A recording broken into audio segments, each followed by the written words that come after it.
Mars media நேயர்களுக்கும் அன்பர்களுக்கும் இந்த நாள் இனிய நாளாக அமைய எல்லாம் வல்ல இறைவனை பிரார்த்திக்கின்றோம்.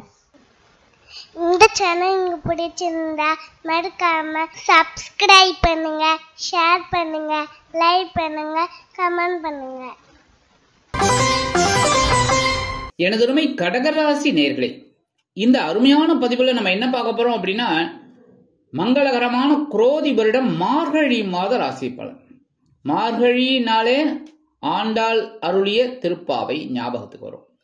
அடுத்தபடியா மார்கழி அமாவாசை, ஹனுமத் ஜெயந்தி, இது ரெண்டும் ரொம்ப விசேஷமான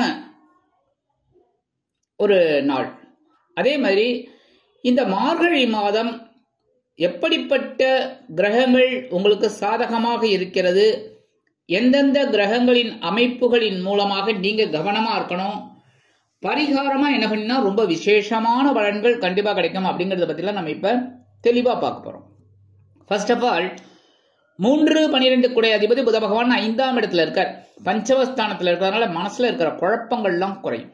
ஏன்னா அறிவு ஜீவி, அறிவு காரகன், புத்தி காரகன் இந்த புத பகவான் 5ஆம் இடத்துல இருக்கிறதால உங்களோட முயற்சிகள் சாதகமாக அமையும். எதிர்பாராத ஒரு வெளியூர் அல்லது வெளிநாட்டு பயணங்கள் உங்களுக்கு ஏற்படலாம். அதே மாதிரி சில பேருக்கு சில விஷயங்களில் இருந்து வந்த தடை தாமதங்கள் விலகும்.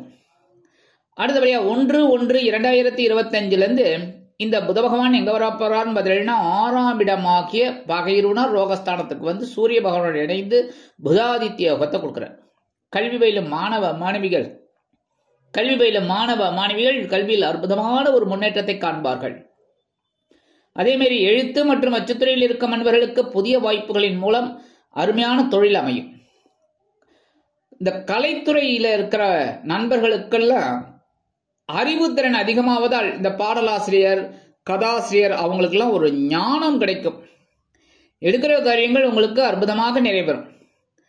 அடுத்தபடியா 4-11 குடை அதிபதி சுக்கிர பகவான் கலைத்திரஸ்தானமாக 7ஆம் இடத்துல இருக்கார். வாழ்க்கை துணையோட உடல் ஆரோக்கியத்துல கவனமா இருங்கோ. அதே மாதிரி சில பேருக்கு இந்த சுபகாரிய நிகழ்ச்சிகள் சற்று தடை தாமதங்களை சந்திக்கலாம். தொழில் வியாபாரத்தில் கூட்டாளிகளை அனுசரித்து நடந்து கொள்வது மிகவும் உச்சிதம். அடுத்தபடியா 30-12/2024 இந்த சுக்கிர பகவான் எங்க வரப்போறாருன்னு பார்த்தீங்கன்னா அஷ்டமஸ்தானமாக 8ஆம் இடத்துக்கு வந்து மறைவு பெறுகிறார். 8ஆம் இடம்னாலே மறைவு.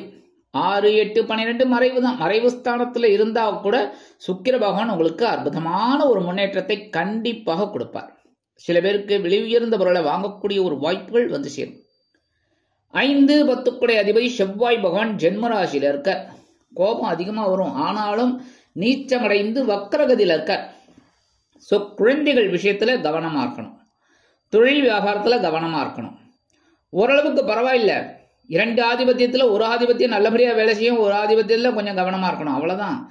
மற்றபடி குழந்தைகள் ஓரளவுக்கு உங்களுக்கு ஆதரவா இருப்பாங்க.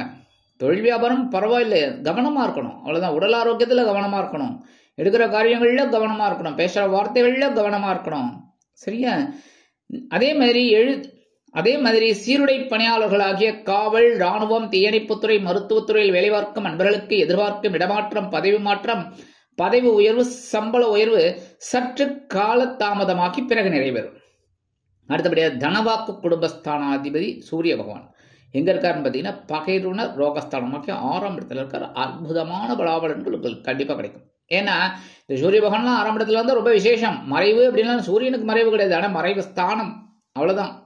அந்த மறைவு ஸ்தானத்துல இருக்கிற சூரிய பகவான் உங்களுக்கு அற்புதமான ஒரு முன்னேற்றத்தை கொடுப்பார். அதன் மூலமாக வருமானம் வந்து சேரும். உத்தியோகத்தில், தொழில் வியாபாரத்தில் நீங்கள் எதிர்பார்த்த சில காரியங்கள் அற்புதமாக நிறைவேறும்.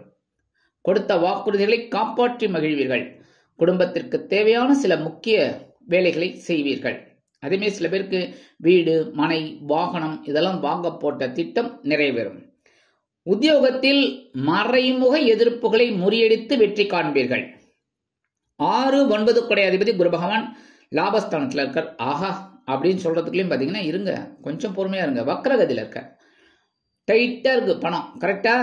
தொழிலையும் சரி உத்தியோகத்திலையும் சரி டைட்டா இருக்கு. வரவேண்டிய பணம் கைக்கு வரல, இந்த மாதிரி தான் ஓடிட்டு இருக்கு.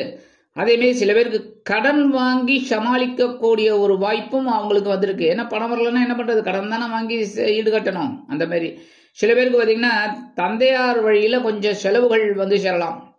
தந்தையாரோட மருத்துவ செலவுகள் இந்த மாதிரிலாம் இருக்கிறதுக்கு கொஞ்சம் வாய்ப்புகள் இருக்குங்க. இருந்தாலும் குருவின் பார்வைங்கிறது பலம். எப்பவுமே அது வக்ரகதியில் இருந்தாலும் சரி, நீச்சம் அடைஞ்சாலும் சரி, பலம் இருக்கும். பார்வை பலம். ஏன்னா சுப கிரகம். 5ஆம் பார்வை உங்களுடைய சகாயஸ்தானத்தை பார்க்கிறார். முயற்சிகள் வெற்றியடையும். நல்ல கவனிங்க, முயற்சிகள் வெற்றியடையும். உடன்பிறப்புகள் ஆதரவாக இருப்பார்கள். அரசியல்வாதிகள் முன்னேற்றம் அடைவார்கள். அடுத்தபடி 7ஆம் பார்வை உங்களுடைய பஞ்சமஸ்தானத்தை பார்க்கறது ரொம்ப விசேஷம். அதே சமயம் நீங்க எடுக்கிற காரியங்கள் அற்புதமா இருக்கும். குழந்தைகள் ஆதரவாக இருப்பார்கள். புனித பயணங்களில் நாட்டம் செல்லும். குலதெய்வ பிரார்த்தனைகளை நிகழ்த்தி மகிழ்வீர்கள். அடுத்தபடியாக 9ஆம் பார்வை உங்களோட கலத்திரஸ்தானமாக 7ஆம் இடத்தை பார்க்கறது விசேஷம். வாழ்க்கை துணை உங்களுக்கு முழு ஆதரவை கொடுப்பார். அதுவே பெரிய பாக்கியம். அதேமாரி தொழில் வியாபாரத்தில் கூட்டாளிகள் அனுகூலமாகத்தான் இருப்பார். அடுத்தபடியே 7, 8 குடை அதிபதி சனீஸ்வர பகவான் அஷ்டமஸ்தானத்தில் இருக்கார். ரொம்ப கேர்ஃபுல்லாக இருக்கணும். ஏன்னா இன்னும் கொஞ்ச நாள் தான், அதுக்கப்புறம் அவர் அப்படியே 3ஆம் மாதம், அதாவது மார்ச் மாதம் 29ஆம் தேதி திருக்கணித பஞ்சாங்கப்படி மாறுறார். அது வரைக்கும் கப்சிப் அமைதியாக இருக்கணும். எந்தெந்த விஷயத்தில், உடல் ஆரோக்கியத்தில் முக்கியமாக கவனமாக இருக்கணும். அதே மாதிரி இந்த வீட்டில் நடக்கும்போது போகும்போது கூட வேகமாக போகக்கூடாது. கொஞ்சம் கவனம் எடுத்து போகணும். பொறுமை பொறுமை பொறுமை. சரியா? அவசரப்பட்டு வழுக்கி இழுக்கி விழுந்துட்டா அடிபடும். யாருக்கு? உங்களுக்கு தான். அதனால அப்புறம் மருத்துவ செலவுகள், அது இது, லொட்டு லொசுக்கு, எக்ஸ்ரே, அது இது. அதனால எல்லா விஷயத்திலையும் கவனமாக இருக்கணும். முக்கியமாக வாகன ஓட்டிகள், கடகராசியை சேர்ந்த வாகன ஓட்டிகள் கவனமாக சென்று கவனமாக வருவது நல்லது. சரியா? அடுத்தபடியா எல்லா விஷயத்திலுமே கொஞ்சம் கவனமா இருக்கணும். ஏன்னா அஷ்டமாதிபதி அஷ்டமஸ்தானத்தில் இருக்கிறதுனால சில குழப்பங்கள் வரலாம். கவனம் அவசியம். அடுத்தபடியா சாயா கிரகங்கள் என்று அழைக்கப்படக்கூடிய ராகு பகவான் பாக்கியஸ்தானத்தில் இருக்கார். கேது பகவான் ஞானக்காரகன் சகாயஸ்தானமாக 3ஆம் இடத்துல இருக்கார். குருவோட பார்வையை வாங்கிட்டு இதுதான் உங்களுக்கு ஓரளவுக்கு நன்மை தரக்கூடிய விதத்தில் இருக்கு. என்னன்னா ஓரளவுக்கு உங்களுக்கு பாக்கியங்களை அனுபவிக்கக்கூடிய ஒரு வாய்ப்பினை இந்த ராகு பகவான் கொடுப்பார். அதே மாரி சகாயஸ்தானம் அப்படிங்கிறனால உங்களோட முயற்சிகளை முன்னேற்றி கேது பகவான் அற்புதமான ஒரு வாழ்க்கை தளத்தை ஏற்படுத்தி கொடுப்பார். ஸோ முயற்சிகளை கைவிடாமல் பண்ணிட்டு இருக்கணும். அதே மாதிரி இந்த உடன்பிறப்புகள் ஓரளவுக்கு உங்களுக்கு அனுகூலமாக செயல்படுவார்கள்.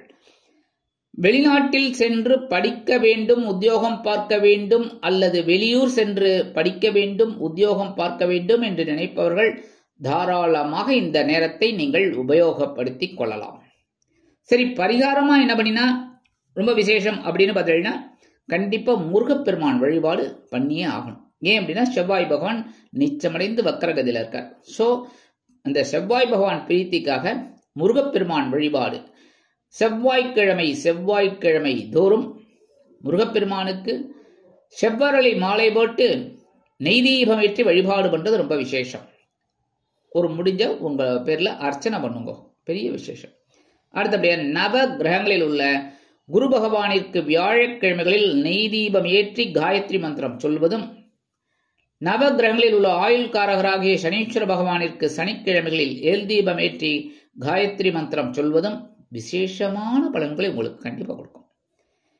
ஆக இந்த சிறு பரிகாரத்தின் மூலம் குரோதி வருடம் மார்கழி மாதம் உங்களுக்கு மாற்றத்தை, அருமையான ஒரு முன்னேற்றத்தை கண்டிப்பாக கொடுக்கும் மாதமாக அமையும் என்று கூறி விடைபெறுகிறேன். நன்றி, வணக்கம். மீண்டும் ஒரு அருமையான பதிவில் நான் உங்களை மனமகிழ்ச்சியோடு சந்திக்கிறேன். வாழ்த்துக்கள். வாழ்க வளமுடன். இந்த சேனல் உங்களுக்கு பிடிச்சிருந்தா மறக்காம சப்ஸ்கிரைப் பண்ணுங்க, லைக் பண்ணுங்க, ஷேர் பண்ணுங்க.